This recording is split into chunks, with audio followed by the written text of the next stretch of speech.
Jadi mazhab itu hanya metode, sementara cara beragama tetap dengan Al-Quran dan hadis. Di antara para ulama yang paling banyak muridnya adalah Al-Imam Asy-Syafi'i, Muhammad bin Idris Asy-Syafi'i rahimahullahu azza wa jalla. Sehingga mazhab beliaulah yang paling banyak tersebar, di antaranya selain dari mazhab Imam Ahmad dan Imam Malik rahimahumullah azza wa jalla. Dan karena masyarakat kita lebih akrab dengan mazhabnya Al-Imam Syafi'i, maka kita bahas mazhab Imam Syafi'i. Kenapa kita bahas mazhab Imam Syafi'i? Di antaranya adalah karena terkadang masyarakat sendiri yang hidup di Nusantara atau negeri serantau, baik itu Malaysia, Indonesia, kemudian Brunei, Singapura, sebagian justru tidak tahu apa yang diajarkan oleh metode Imam Syafi'i rahimahullah, sehingga ada kesalahan. Dia berkatakan ini pendapatnya mazhab Syafi'i, padahal ini bukan ucapannya Imam Asy-Syafi'i rahimahullahu azza wa jalla. Hari ini insyaallah kita akan bahas tentang istinja dan adab-adabnya. Istinja dan adab-adabnya. Baik. Istinja itu artinya adalah izalatun najasah atau takhfifuha an makhrajil baul awil ghaid. Istinja itu artinya adalah menghilangkan najis atau meringankan najis dari tempat keluarnya najis. Ini namanya istinja. Definisi dari istinja yaitu menghilangkan, artinya tidak ada sedikit pun tersisa, atau meringankan, yaitu mengurangi najis dari tempat keluarnya najis. Nah, inilah yang dinamakan dengan istinja. Istinja itu dari kata naja yanju najwa, yang artinya tempat yang tinggi dari dataran tinggi. Itu dataran tinggi ini dinamakan najwa, sehingga istinja itu adalah seperti menghilangkan sesuatu, yaitu maksudnya begini, air kalau dialirkan dari dataran tinggi dia akan turun ke bawah. Istinja kalau dilakukan maka hilanglah najis atau turunlah najis dari tempat yang harus dibersihkan. Ini dinamakan dengan istinja. Hukumnya apa? Setelah kita tahu definisinya, ini saya bawakan secara sistematis saja, karena pekan yang lalu saya berusaha membawa sesuai dengan susunan kitab, tetapi saya kira itu lebih sulit. Maka hari ini saya mulai dengan sistematis, yaitu adalah hukumnya adalah wajib. Wajib berdasarkan kesepakatan para ulama, berdasarkan dalil dari Al-Quran dan dalil dari sunnah Nabi Sallallahu Alaihi Wasallam. Baik. Kemudian setelah kita tahu hukumnya, bagaimana cara istinja tersebut? Alat yang digunakan apa?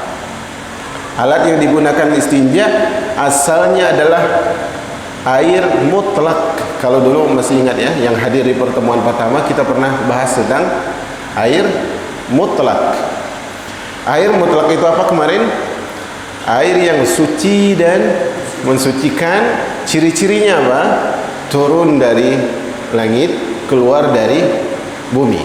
Inilah namanya air mutlak. Sehingga berarti air kelapa bukan air mutlak, karena dia bukan dari bumi langsung, tapi dia dari pohon. Paham di sini ya? Kemudian juga yang keluar dari air mutlak contohnya adalah air jus. Walaupun asalnya airnya itu dari apa namanya ini? Dari air, bahan airnya dari bumi, tapi sudah ada campuran buah-buahan, maka ini tidak lagi dinamakan dengan air mutlak. Jadi alat untuk istinja, bersuci ini adalah air. Jadi kalau bersuci dengan air namanya istinja. Nanti ada cara bersuci yang kedua, yaitu menggunakan benda yang bukan cair, yaitu menggunakan daun, menggunakan batu, menggunakan tisu dan sebagainya. Ini namanya istijmar. Istinja itu dengan air, istijmar bersuci dengan selain air. Saya dipahami ya sejauh ini? Ya. Tapi yang paling afdolnya tetaplah menggunakan air. Yang afdolnya menggunakan air. Karena pertama Allah mengatakan wa yunazzilu minas sama'i ma'an liyutahhirakum bi, dan Allah turunkan dari langit air untuk mensucikan kalian. Allah sebut pertama adalah air. Jadi memang air ini selain dia sumber kehidupan, wa ja'alna minal ma'i kulla syai'in hayy, kami jadikan dari air segala sesuatu jadi hidup. Dia juga adalah sumber kehidupan agama. Asalnya, maksudnya adalah orang kalau bersuci perlu air untuk mandi janabatnya, untuk wuduknya. Maka dia adalah konsep awal dari istinja, menghilangkan najis, dan juga nanti dalam bab menghilangkan hadas. Tapi ini alatnya. Tetapi tadi kita punya berapa jenis taharah? Dua, istinja dengan air, istijmar dengan selain air. Nah, di sini tingkatan istinja itu ada tiga, atau tingkatan bersuci dari najis itu ada tiga. Yang paling afdal adalah istijmar dulu, kemudian istinja. Misalnya seorang buang air kecil, maka misalnya di toilet itu ada tisu misalnya, maka yang afdolnya dia gunakan tisu dulu, baru kemudian dia basuh dengan air. Istijmar dulu, baru istinja. Ini menggabungkan dua jenis taharah bersuci, dan ini lebih utama. Derajat yang kedua adalah menggunakan air saja. Dia memisahkan antara dua taharah tapi menggunakan air saja. Ini taharah yang kedua. Yang ketiga adalah menggunakan istijmar saja, menggunakan benda padat atau benda selain air. Berarti istijmar saja, ini pun boleh. Nah, di dalam surat At-Taubah, seingat saya, kalau bukan surat Al-Anfal, Allah menyebutkan tentang para sahabat yang sholat di Masjid Quba, masjid pertama yang dibangun oleh Allah. Kata Allah, masjid pertama yang dibangun oleh Rasulullah. Kata Allah apa? Fihi rijalun yuhibbuna an yatatahharu. Di Masjid Quba itu, di Madinah juga lokasinya, ada orang-orang yang mereka suka bertoharoh.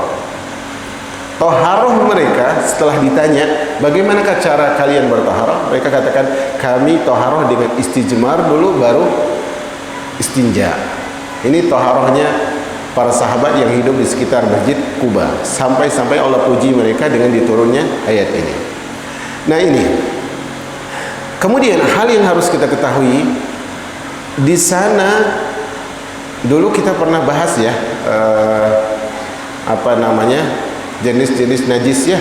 Dalam mazhab Syafi'i kan ada tiga: mughalladah, mutawassithah, dan mukhaffafah. Najis yang berat, najis yang sedang, najis yang ringan.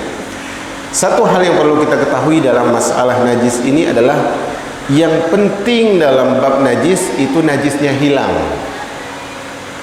Poin yang paling penting dalam bab najis itu najisnya hilang. Di sana selain najis ada pembahasan apa? Hadas.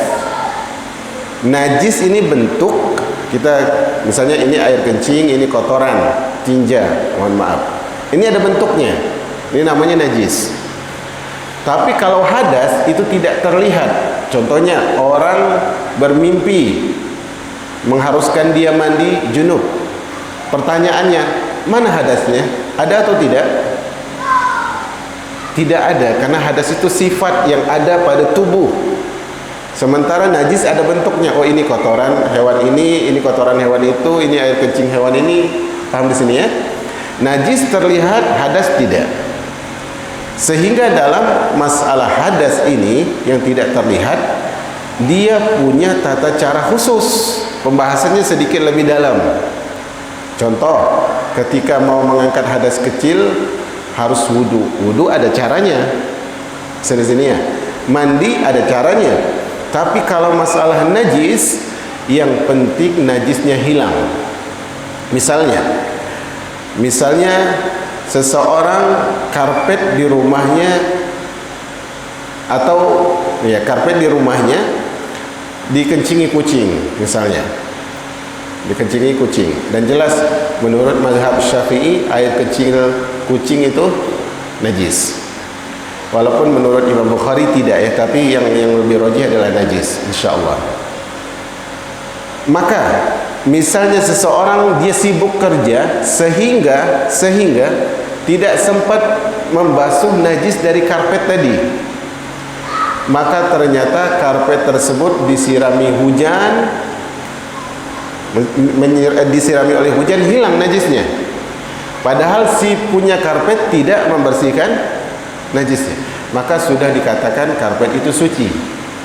Karena dalam toharoh hadas, orang junub, orang haid, orang nifas itu butuh niat, tapi untuk menghilangkan najis tidak butuh niat. Dulu kita contohkan misalnya, atau di tempat yang lain saya lupa, ada orang misalnya qadarullah dia gendong anaknya, kemudian dikencingin oleh anaknya, sehingga dia tidak bisa sholat dengan pakaiannya itu. Maka pulanglah dia ke rumah di tengah-tengah jalan hujan, maka otomatis terbersihkan najisnya. Pertanyaannya, apakah dia sudah bisa gunakan pakaian itu untuk sholat? Jawabannya iya, karena untuk menghilangkan najis, pertama yang penting najisnya hilang. Ini yang pertama ya. Yang kedua, untuk masalah najis tidak perlu ada niat. Contoh tadi, dia dikencingi anaknya, kemudian dia ingin pulang ke rumah ganti pakaian supaya bisa sholat, dan dia nanti akan bersihkan pakaiannya yang kena air kencing anaknya, tapi di tengah hujan tadi, di tengah jalan tadi hujan.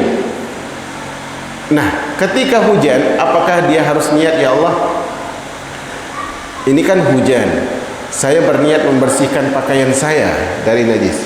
Jawabannya tidak harus. Untuk menghilangkan najis tidak harus diiringi dengan niat. Tidak harus diiringi dengan niat. Makanya dulu di antara riwayat yang menyebutkan bahwa di zaman Nabi itu ada beberapa ekor anjing yang keluar masuk masjid Nabi, yang mana sangat kemungkinan karena sering bolak-baliknya anjing ini kencing di masjidnya Nabi yang saat itu lantainya masih tanah tentunya. Tetapi tidak pernah ada riwayat dari Rasulullah dan para sahabat mereka menyirami bekas apa? Kencingnya anjing tadi. Kenapa? Karena mereka saat itu karena padang pasir ya, mungkin karena hembusan pasir yang lain air kencingnya tertutup. Paham di sini ya? Tadi pasirnya basah karena air kencing misalnya. Kena hembusan kencing yang lain, pasir yang lain tertutup, maka ini sudah dikatakan suci. Yang jelas tidak tercium baunya di situ. Ini menurut sebagian pendapat, dan tidak terlihat bentuk najisnya. Tapi wallahu a'lam bishawab. Yang menjadi patokan adalah selama najisnya tidak terlihat itu sudah cukup. Tapi kalau bagaimana ketika seorang wanita membersihkan pakaiannya dari darah haid dan nifas? Kadang ada bekasnya. Jawabannya, kalau bekasnya susah dihilangkan, maka itu dimaafkan. Karena Allah Subhanahu wa taala mengatakan, fattaqullaha mastata'tum. Bertakwalah kepada Allah semampu kalian. Ini poin penting yang harus kita perhatikan dalam masalah apa? Dalam masalah najis. Kemudian teman-teman yang dirahmati oleh Allah Subhanahu wa taala, kalau ternyata misalnya najisnya itu mengering, misalnya kotoran hewan kemudian mengering, maka kita sebutkan tadi adalah asal dari taharah menggunakan apa? Air. Tapi apakah dengan dicongkel najis tadi, dikikis sampai hilang bekasnya sudah cukup? Jawabannya apa? Cukup. Karena yang penting hilang. Yang penting hilang. Ini bab yang paling penting kita ketahui dalam masalah najis. Dia selain yang penting hilang, tidak harus ada niatnya. Orang Kalau dia junub, dia setelah berhubungan istri misalnya dia harus ke laut, kemudian dia nyebur, asalnya dengan dia menyebur ke dalam lautan itu sudah memenuhi satu rukun mandi, tapi ada yang kurang. Apa itu? Niat. Maka dia belum dikatakan mandi junub karena tidak ada niat. Tapi kalau dia lempar karpetnya ke laut untuk menghilangi apa ini? Najis atau hadas? Najis. Maka kita katakan itu sudah dikatakan bersuci, mensucikan, karena tidak butuh niat. Poin ini bisa dipahami ya. Ini poin sederhana dalam masalah fikih yang sebenarnya terkadang orang mutar-mutar di situ saja. Ada orang bertanya, Ustaz, bagaimana dengan pakaian saya yang tercampur ketika saya nyuci, tercampur dengan pakaian anak saya yang di situ ada pipisnya? Jawabannya apa? Suci, karena memang dia yang penting hilang dan tidak harus ada niatnya. Ini penting untuk kita ketahui. Kemudian teman-teman yang dirahmati oleh Allah Subhanahu wa taala, tadi kita sebutkan ada yang namanya taharah dengan selain air yang namanya istijmar. Nah, istijmar ini dia ada ketentuannya, tidak bebas. Yaitu dia minimalnya adalah, asal dari istijmar itu dengan batu ya asalnya. Maka kita kasih contoh dengan batu. Maka dia itu minimalnya dengan 3 batu. 1 batu untuk 1 kali basuhan. Batu yang kedua, kemudian batu yang ketiga. Maka 3 batu ini. Kalau tidak cukup, maka dia tambah lagi 2 dengan jumlah yang ganjil. Ini sebagaimana hadis yang diriwayatkan oleh Ibnu Mas'ud radhiyallahu anhu, bahwa Rasulullah SAW menyuruh beliau, saat itu Rasulullah buang air kecil, Rasulullah meminta Abdullah bin Mas'ud. Dalam hadis Anas bin Malik pun sama ya, Rasulullah minta untuk dicarikan 3 batu. Tapi ternyata Abdullah bin Mas'ud menemukan 2 batu dan 1 kotoran keledai yang sudah kering. Maka Rasulullah SAW membuang kotoran keledai ini, menandakan tidak boleh istijmar dengan benda najis. Jadi pertama minimal 3 batu. Berarti di sini juga minimal dengan 3 daun. Wallahu a'lam bishawab, ini yang lebih roji, lebih kuat insyaallah. Yang kedua, yang selanjutnya adalah tadi kita katakan apa?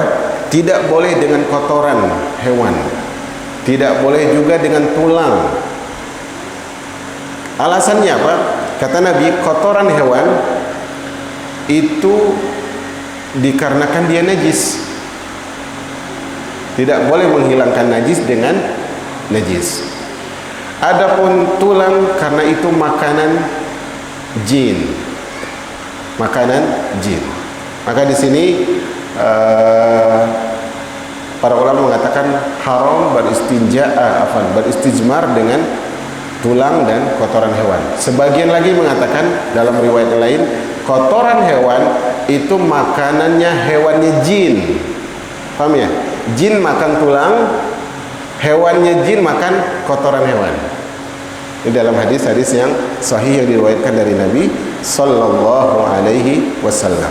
Jadi penting ya, untuk istinja dengan selain air, misalnya dengan tisu, itu sebisa mungkin dia ditiru dengan istinja dengan batu, yaitu 3 minimalnya. Walaupun sebenarnya tisu 1 itu cukup, tapi untuk lebih selamat kita menggunakan 3, sesuai dengan petunjuk Nabi sallallahu alaihi wasallam. Kemudian teman-teman yang dirahmati oleh Allah Subhanahu wa taala, di sana ada pembahasan para ulama. Menurut kita pembahasan ini tidak perlu, tapi menurut ulama perlu. Yaitu adalah bahwa selain dilarangnya istijmar, bersuci dengan kotoran hewan, dengan tulang, di sana ada yang lain yang tidak boleh, yaitu adalah, ini mohon maaf ya, makanan manusia. Misalnya saja ini ya, nggak ada tisu, nggak ada batu, adanya roti. Apakah dia bersuci dengan roti? Jawabannya tidak boleh. Karena hal ini adalah hal yang dimuliakan oleh Allah Subhanahu wa taala dan manusia. Maka dalam hal ini menurut kita pembahasan ini kan nggak perlu ya. Ngapain juga roti digunakan untuk bersuci? Dulu Al-Imam Abu Hanifah, salah satu imam besar mazhab, beliau mengatakan dulu dalam pembahasan, beliau katakan tata cara sholat di atas burung. Imam Abu Hanifah beliau tabi'ut tabi'in, masih masa-masa emasnya Islam. Beliau dalam pembahasan mazhab beliau ada pembahasan sholat di atas burung. Mungkin orang zaman itu akan bingung, kok bisa orang sholat di atas burung? Ternyata di zaman kita ada apa? Pesawat. Ini karomah berkah yang Allah berikan kepada para ulama. Ketika mereka mengatakan tidak boleh bersuci dengan makanan manusia, maka ini ternyata juga dilakukan oleh sebagian orang. Karena sebagian orang merasa susah mendapatkan sesuatu, maka dia gunakan makanan. Maka hal ini adalah tidak boleh. Wallahu alam bishawab. Taib, ini hukum yang berkait dengan istinja. Sekarang adab-adabnya yang berkaitan dengan istinja dan buang hajatnya. Pertama adalah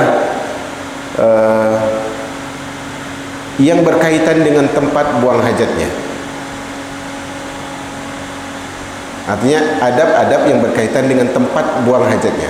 Pertama adalah dia tidak boleh buang hajat di tempat manusia berteduh. Tidak boleh. Misalnya di bawah pohon.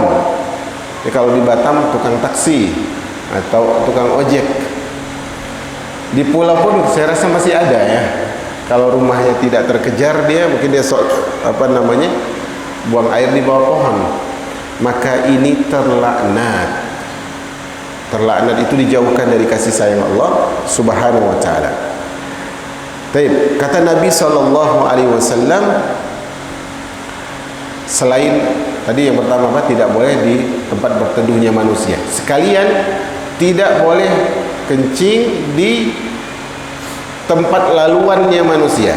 Kita gabungkan dua hal karena dalilnya menggabungkan dua hal ini. Kata Nabi SAW, ittaqul la'anain. Takutlah kalian terhadap dua tipe yang terlaknat. Para sahabat mengatakan, wa man la'anani ya Rasulullah. Siapakah dua tipe yang terlaknat tersebut, wahai Rasulullah? Maka Nabi menjawab, alladzi yatakhalla fi tariqin nas aw fi dhillihim, yaitu orang yang buang air di tempat berteduhnya manusia atau di tempat lewatnya manusia. Coba bayangkan kalau kita lewat di sebuah jalan, kemudian di situ ada aroma pesing, sebagai manusia akan terucap terkadang kata-kata celaka orang yang kencing di sini, kan begitu? Ini manusia saja melaknat dia. Maka malaikat dan Allah Subhanahu wa taala pun juga melaknat orang seperti ini. Ini tidak boleh. Orang yang mungkin orang akan mengatakan cuma kencing di situ, maklumilah kadang orang tidak kuat menahan. Maka kita katakan tidak, ini dampaknya berat dalam hidup. Karena laknat berarti Anda dijauhkan dari keberkahan hidup, Anda tidak akan mudah diberikan solusi. Kalau ada masalah sulit selesainya, kalau ada sakit sulit sembuhnya, karena jauh dari rahmat Allah Subhanahu wa taala. Nah, ini penting. Kemudian dalam mazhab Syafi'i juga disebutkan yang terlarang, tempat-tempat yang terlarang juga diantaranya adalah dinding-dinding dari gedung. Ini tidak ada dalil khusus, tapi mereka kiaskan dinding-dinding dari gedung atau bangunan. Kemudian di antara tempat yang terlarang buang air adalah di bawah pohon yang berbuah. Di bawah pohon yang berbuah. Kata para ulama, alasannya apa? Alasannya kata mereka adalah, pertama adalah manusia akan panen di sini, otomatis akan terganggu dengan aromanya. Ini satu. Alasan yang kedua kata para ulama adalah biasanya yang jadi pupuk itu kan ngaruh dengan buah. Sama juga pohon pun ngaruh dengan aroma kencingnya ini, sehingga hasilnya pun akan berubah. Alasan yang lain kata mereka adalah agar tidak merugikan orang yang punya pohon ini. Nanti orang ketika dia panen, orang tahu itu dulu buah itu hasil dari pohon yang dikencingin. Kayak ini tidak boleh. Penting untuk kita perhatikan. Adab yang lain, tidak boleh buang air di air yang tidak mengalir. Air yang tergenang itu tidak boleh. Bahkan kata Nabi sallallahu alaihi wasallam, la yabulanna ahadukum fi ma'id da'im wa huwa yaktasilu minhu. Janganlah seorang di antara kalian kencing di air yang tidak mengalir kemudian dia mandi di situ, karena pasti akan terkena najis. Ini adab buang hajat yang berkaitan dengan tempat. Baik. Pembahasan selanjutnya adalah adab buang hajat yang berkaitan dengan masuknya kamar mandi. Masuk ke kamar mandi dan keluar dari kamar mandi, atau masuk toilet keluar dari toilet. Ini mudah ya. Adabnya adalah kalau masuk kaki kiri, oke. Kemudian kalau keluar kaki kanan dulu. Masuk kaki kiri dulu, keluar adalah kaki kanan dulu. Dalil yang digunakan oleh ulama adalah bahwa Nabi SAW dalam kebaikan menggunakan yang kanan. Ini berdasarkan hadis Ummul Mukminin Aisyah radhiyallahu taala anha. Di sana dalam keluar dan masuk ada doanya. Ketika masuk dia mengatakan, Allahumma inni a'udzubika minal khubuthi wal khaba'is. Ya Allah, aku berlindung kepadamu dari setan lelaki dan setan wanita. Ini yang dibaca ketika masuk. Kapan dibacanya? Asalnya yang paling utama dibacanya sebelum masuk. Kemudian di sana muncul pembahasan apakah boleh dibaca ketika masuk. Yang lebih roji, yang lebih kuat adalah boleh dengan catatan toiletnya bersih ketika kita masuk. Di sana nanti kalau kita bahas bab wudu, boleh tidak melafazkan bismillah sebelum wudu ketika di kamar mandi wudunya. Setelah saya berusaha mengumpulkan pendapat yang ada, kemudian ternyata kalau kita lihat toiletnya zaman kita jauh lebih terhindar dari najis daripada toilet zaman dulu. Kalau toilet zaman dulu kan mereka di padang pasir, ya mereka di pasirnya. Kalau kita kan disiram hilang. Maka wallahu a'lam bishawab, zikir seperti bismillah atau doa masuk tadi atau doa keluar nanti itu sebenarnya tidak masalah juga dibacakan di dalam, walaupun tidak lebih utama.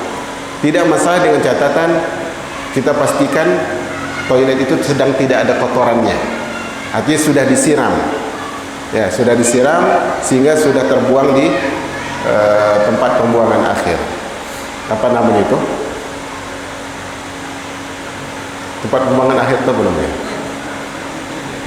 Split tank, sudah lari ke situ. Kalau masih ada berarti tidak boleh.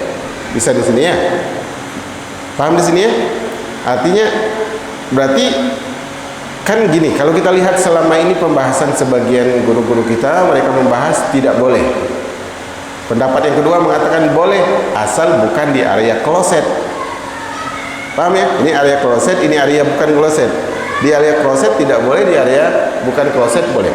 Tapi pertanyaannya, apa bedanya area kloset dengan tidak kloset? Area kloset mungkin memang itu jelas tempat najis. Tapi ketika orang mandi kadang, mohon maaf, kadang orang berbarengan dengan buang air kecil. Kadang sebagian orang atau sebagian kondisi. Maka kan berarti di situ juga buang air. Kan sama. Jadi yang menjadi tolak ukur wallahu a'lam bishawab seperti yang diucapkan oleh Syekh Saleh Al-Utsaimin adalah tidak masalah walaupun di lokasi yang dekat dengan kloset selama najisnya tidak ada, karena yang dibahas najisnya. Yang dibahas adalah najisnya, dan itu juga yang dirajihkan sebagian ulama mazhab Syafi'i rahimahumullahu azza wajalla. Kemudian doa keluarnya jelas ya. Doa keluarnya adalah ghufranaka. Ghufranaka. Adapun alhamdulillahilladzi azhaba, apa doanya? Saya udah lupa. Alhamdulillahilladzi, doa keluar toilet yang masyhur. Bukan, yang satu lagi. Alhamdulillahilladzi azhaba annil adza wa afani. Ini dalilnya dhaif. Hadisnya dhaif, dan hadis yang kuat adalah ghufranaka. Ghufranaka wallahu a'lam bishawab. Tadi adabnya sudah berapa kita bahas? 2, adab dengan tempat dan adab dengan berkaitan keluar masuknya, cara masuk, cara keluar, doa masuk dan doa keluar. Sekarang adab yang berkaitan dengan arah. Adab yang berkaitan dengan arah. Masih ada 10 menit. Kata ulama Syafi'i bahwasanya haram buang hajat menghadap dan membelakangi kiblat. Haram buang hajat menghadap dan membelakangi kiblat. Dengan catatan tempatnya terbuka. Tempatnya terbuka, maksudnya tidak ada bangunan khusus. Tidak ada bangunan khusus. Misalnya orang buang air kecil, mohon maaf, nelayan misalnya ya, buang air kecilnya di sampan, walaupun buangnya di laut, tapi tempatnya sampan, maksudnya begitu. Dia kan tidak mungkin duduk di atas air. Ini tidak dikatakan gedung, karena sampan bukan bangunan, sampan kendaraan. Berarti di sini tidak boleh dia menghadap kiblat ataupun membelakangi kiblat, karena dia tidak di dalam gedung. Menurut mazhab Syafi'i, dan ini juga mazhab imam yang 4. Dan menurut mazhab Syafi'i, ini dalam gedung pun tidak boleh kalau gedungnya bukan toilet. Ini mazhab Syafi'i. Jadi mereka katakan kalau tempat terbuka tidak boleh kencing atau buang air besar menghadap atau membelakangi kiblat. Kalau tempat tertutup juga tidak boleh kalau itu bukan toilet. Misalnya rumah tua, tapi bukan toilet, rumah tua, atau gudang. Nah, ini walaupun ada bangunannya tapi bukan toilet, menurut mazhab Syafi'i ini tidak boleh. Karena mereka mengatakan, kata Nabi sallallahu alaihi wasallam, "Idza ataitumul ghaid fala tastaqbilul qiblata wa la tastadbiruha." Kalau kalian buang hajat, jangan menghadap kiblat, jangan membelakangi kiblat. Maka di sini para ulama mengatakan, sehingga ulama Syafi'i mengatakan adalah lebih bagusnya kalau sebelum membangun diarahkan menyamping, ya, misalnya arah kiblatnya sana ya, berarti toiletnya sana atau sana. Ini kalau kita menurut mazhab Syafi'i. Menurut sebagian ulama Syafi'i, ya, menurut sebagian ulama Syafi'i, mutlak tidak boleh walaupun itu toilet. Tadi saya katakan ada pendapat mengatakan pendapat ulama Syafi'i, karena mereka kan ulama Syafi'i itu bukan satu orang, banyak, sehingga pendapatnya berbeda-beda. Mereka mengatakan kalau di tempat yang bukan untuk toilet, gedung tapi bukan untuk toilet, maka tidak boleh menghadap dan membelakangi. Berarti di sana ada ulama mereka yang mengatakan kalau toilet boleh, paham ya? Tapi sebagian mereka mengatakan tetap tidak boleh, karena Nabi mengatakan kalau kalian buang hajat jangan menghadap kiblat ataupun jangan membelakangi. Cuma di sana itu ada hadis dari Abdullah bin Abbas bahwa saat Abdullah bin Abbas manjat tembok, itu hadis yang kita omongin di warung teh tarik tadi, yaitu adalah dia melihat Rasulullah membelakangi kiblat.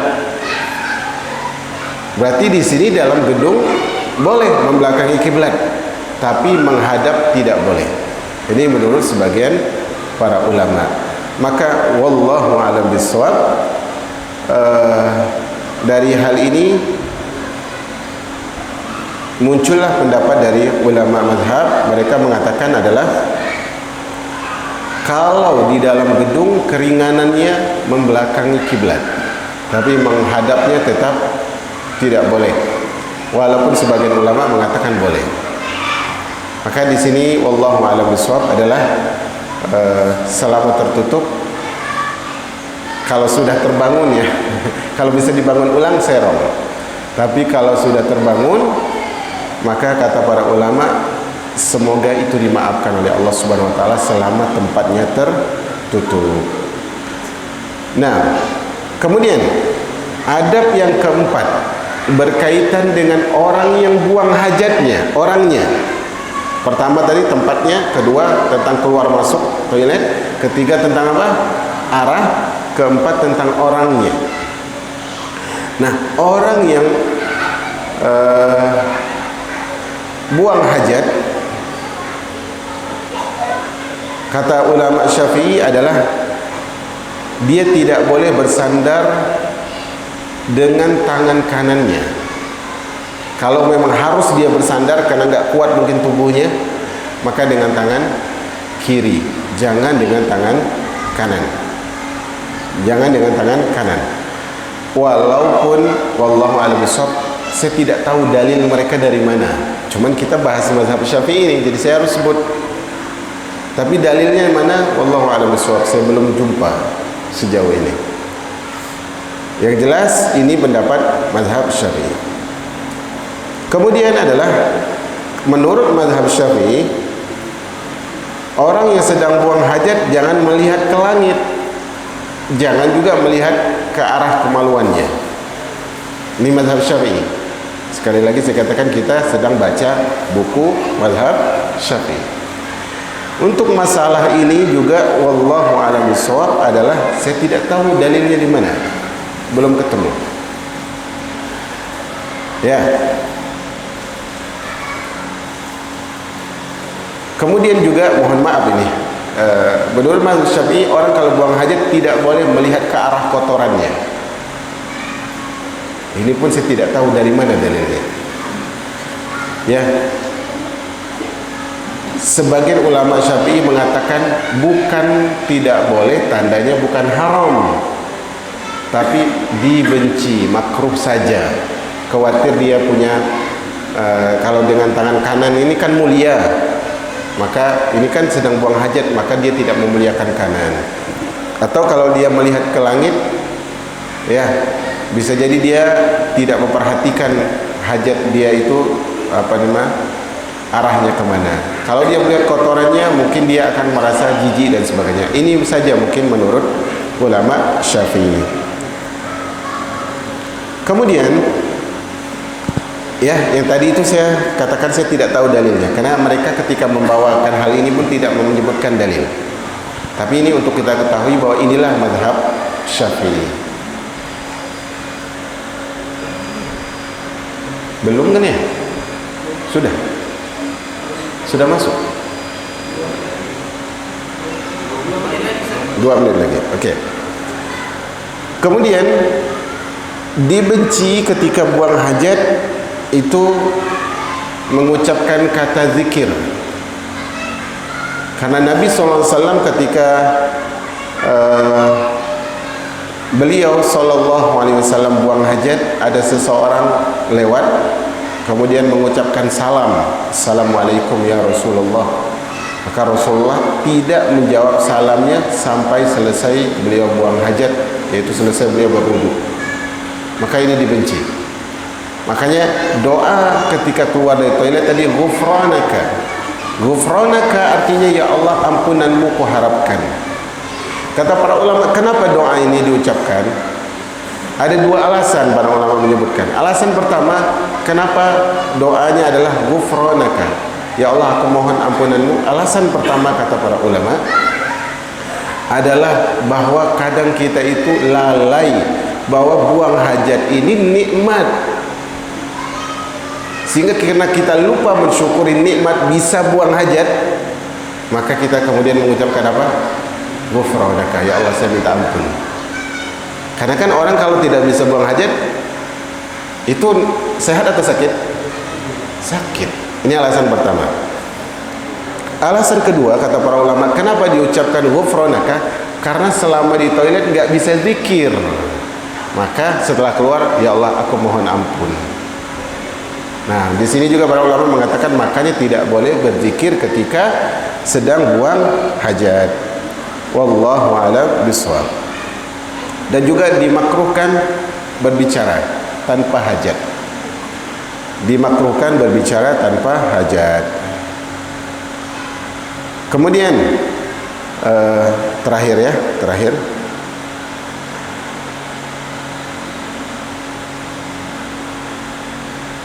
tentang orang yang buang hajat adalah dia tidak boleh istinja dengan tangan kanannya. Tidak boleh istinja dengan tangan kanannya. Kata Nabi sallam, la yamassanna ahadukum dzakarahu biyamini wa la yastanji biyamini. Janganlah seorang di antara kalian menyentuh kemaluannya dengan tangan kanan, jangan pula beristinja dengan tangan kanan. Nah, ini teman-teman yang dirahmati oleh Allah Subhanahu wa taala, hal yang berkaitan dengan najis, dan semoga hal ini bisa dipahami. Insyaallah nanti pertemuan berikutnya kita sedikit bahas tentang hadas, kemudian kita lanjutkan dalam masalah wudu insyaallah azza wajalla. Sekali lagi tadi yang saya sebutkan itu adalah yang kita ambil dari mazhab Syafi'i. Sebagiannya saya sampaikan rojihnya, sebagian saya tidak merojihkan karena menurut saya tidak perlu, dan sebagian lagi saya katakan saya tidak tahu dalilnya karena sejauh ini memang saya tidak pernah mendapatkan dalil tentang hal itu. Wallahu a'lam bishawab. Ini pelajaran kita hari ini, semoga sedikit membawa manfaat, membaguskan cara kita dalam taharah bersuci, sehingga apa yang sebelumnya salah bisa dibenarkan, apa yang kurang bisa dilengkapi. Semoga Allah berikan kita ilmu yang bermanfaat, usia yang berkah, dan menjadikan semua yang hadir adalah orang-orang yang disaksikan oleh malaikat sebagai orang yang pantas menempati syurganya. Wallahu a'lam bishawab. Kita tutup dengan doa kafaratul majlis. Subhanakallahumma wa bihamdika asyhadu an la ilaha illa anta astaghfiruka wa atubu ilaik. Assalamualaikum warahmatullahi wabarakatuh.